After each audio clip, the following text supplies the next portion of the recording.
Genesis chapter 37, verse 17.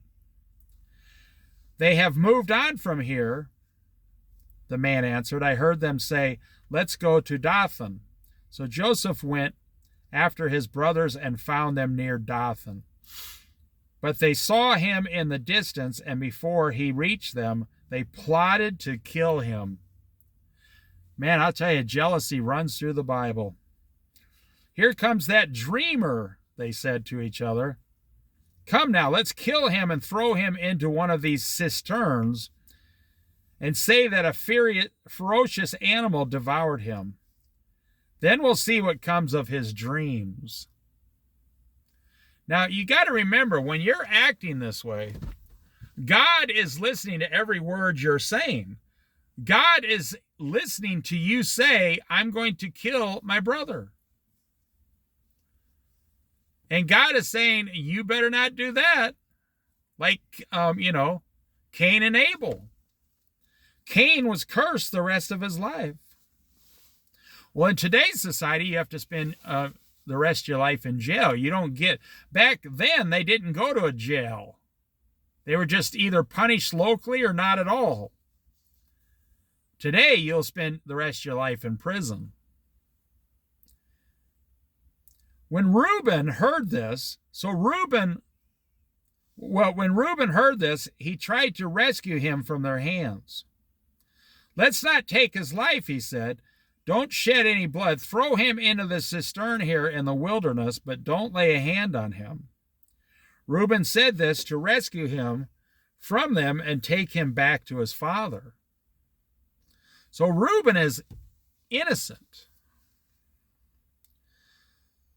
So when Joseph came to his brothers, they stripped him of his robe, an ornate robe he was wearing, and they took him and threw him into the cistern.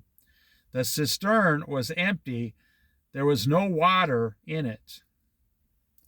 Now, these are like big, huge, clay vases that, whole man can sit inside. They put water in them. As they sat down to eat their meal, they looked up and saw a caravan of Ishmaelites coming from Gilead. Their camels were loaded with spices, balm, and myrrh, and they were on their way to take them down to Egypt, to buy, sell, and trade.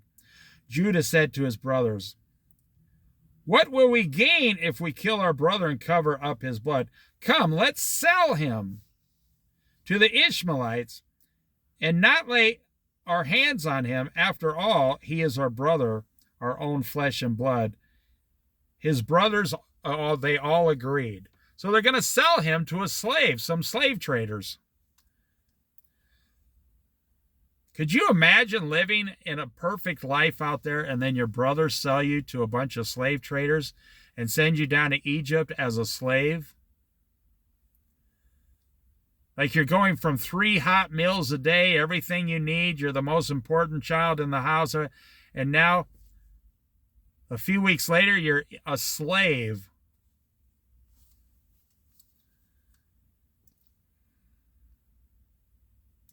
So when the Midianite merchants came by, his brothers pulled Joseph out of the cistern and sold him for 20 shekels. Remember, they sold Jesus for 30 pieces of silver.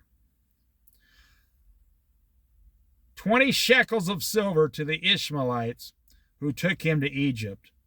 When Reuben returned to the cistern and saw that Joseph was not there, he tore his clothes. He went back to his brothers and said, the boy isn't there. Where can I turn now? Then they got Joseph's robe, slaughtered a goat, and dipped the robe in the blood. They took the ornate robe back to their father and said, we found this. Examine it to see whether it is your son's robe. He reckoned, boy, they are willing to lie about anything, these guys.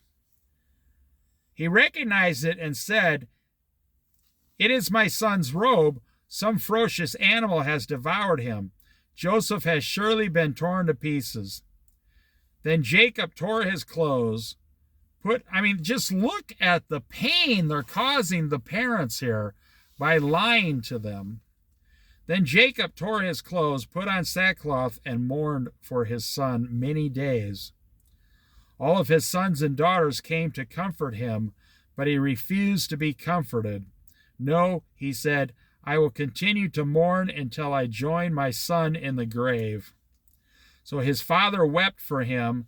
Meanwhile, the Midianites sold Joseph in Egypt to Potiphar, one of Pharaoh's officials, the captain of the guard.